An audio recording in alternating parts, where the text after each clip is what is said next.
আসসালামু আলাইকুম ওয়া রাহমাতুল্লাহি ওয়া বারাকাতুহু। আপনিও কি কাউকে বিশ্বাস করেন যে he can't leave me alone and she can't leave me alone, যে সে কখনো আমাকে ছেড়ে যাবে না বা সে কখনো আমার সঙ্গে ধোঁকাবাজি করবে না, এরকম কি আপনিও মনে করেন? আপনি কি আপনার কোনো বন্ধুর প্রতি দীর্ঘ বিশ্বাস রাখেন? তাহলে আপনি কথাটা শুনুন। কেন বললাম কথা বলার কারণ হচ্ছে, মূল কারণ এটা যে এরকম কিছু একটা আমার সঙ্গে ঘটেছে যে আমি কাউকে দীর্ঘ বিশ্বাস করতাম, হতে পারে বন্ধু, হতে পারে আরো অন্য কেউ। তো বিশ্বাস করতাম এরকমটা আর কি, যে he can't leave me alone, যে সে কখনো আমাকে ধোকা দেবে না বা আমার সঙ্গে কখনো গাদ্দারি করবে না, এরকম একটা ব্যাপার। হঠাৎ হলো কি, প্রায় 2 বছর পর সম্পর্ক এমন ভাবে বিগড়ে গেল, কিছু করার নেই। হ্যাঁ হয়, তো সম্পর্ক মানিয়ে নিতে হয়। মানানোর চেষ্টা করলাম, হলো না। এখন কি করার? এখন সে বলছে যে আমার জিনিস তোর কাছে যা যা আছে ডিলিট করে দে, তোর সঙ্গে আমার এমনিতে সম্পর্ক নাই, বন্ধুত্ব ছিল বন্ধুত্ব নাই, বাস, আর কোনো সম্পর্ক নাই, বাস, নাই তো নাই।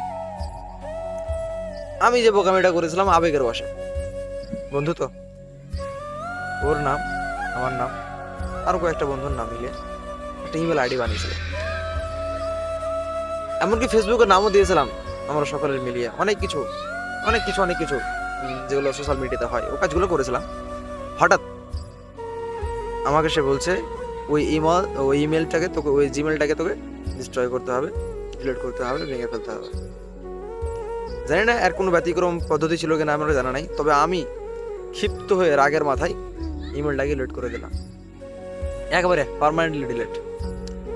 তখন আমার মনে এলো, আরে আমি তো ইমেল দিয়ে আমি ফর্ম ফিল আপ করেছিলাম বাইরে যাওয়ার জন্য, বাইরে পড়াশোনা করার জন্য। তো একটা মেসেজ দিতে চাইলাম যে দীর্ঘায়ু বিশ্বাসী কারো প্রতি হবেন না, যদিও হন আবেগের বশে এই কাজগুলো করবেন না। কারো নামে ইমেল বানা, কারো নামে জিমেল বানা, বা এতটা বিশ্বাস করে কাউকে নিজের পাসওয়ার্ডগুলো দিয়ে দেওয়া, এই কাজ কখনো করবেন না। মানুষ ভালো না, সত্যিই মানুষ ভালো না। সত্যি মানুষ ভালো না। তারা তারা তারা খালি সময় সাপেক্ষে পাশে দাঁড়ায়, সুযোগ বুঝে মেরে দেয়, পিছনে চাকু দিয়ে দেয়, অনেক অনেক ইত্যাদি ইত্যাদি। কারো প্রতি দীর্ঘায়ু বিশ্বাস হবে না, যদিও হন তবে আবেগের বশে পড়ে এই সমস্ত কাজ যেগুলো আপনার লাইফের সঙ্গে সম্পৃক্ত, এই কাজগুলোতে তাকে জড়াবেন না কখনো। জড়ালে আপনি হতে পারে আমার মতো এরকম হতভাগা হতে পারেন। তো যাই হোক, আফসোস তেমন একটা নাই, কি হবে, এক্সাম দিয়েছিলাম তো, ইমেল ছিল তো, যদি নাও হয় ইমেলটা ডিস্ট্রয় করার কারণে, যদি যে আমার সেখানে সিলেক্ট নাও হয়, পরবর্তী কোনো নতুন ইমেল দিয়ে করবো আবার, পারলাম তো পারলাম, না পারলাম তো ছেড়ে দিলাম, বাকি আল্লাহ সুবহানাহু ওয়া তাআলা দেখছেন, এরকম একটা বিষয়। তো কারো প্রতি দীর্ঘায়ু বিশ্বাস হবে না।